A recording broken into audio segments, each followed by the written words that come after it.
En ek sit weer by die gym. My lyf is so seer.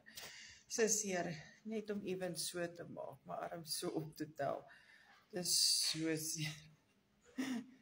Maar, ek kan vir julle sê, my skoonsister het gister vetkoekemins gemaak. En so kom Puna by die huis aan, en hy het vir hom en John vetkoek gebring, vetkoekemins.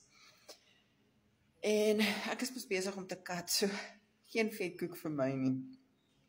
En vanoggend toe ek nou opstaan, net voordat ek ry 5 uur om gym toe te kom, sien ek daar's 'n hele sak vetkoeke by die huis. Dan kyk ek die vetkoeke so en dan dink ek so by myself, ek voel so jammer vir myself. So jammer vir myself. Ek kan nie onthou wanneer laas het ek vetkoekemins geëet nie. Nou ja, noodloos om te sê, dis 'n bietjie taboe vir nou.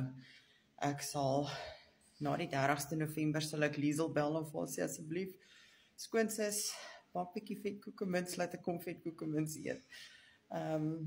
Ja, ek hoop julle het 'n awesome dag. Ek is maar net weer besig om te train. En ja, blessings.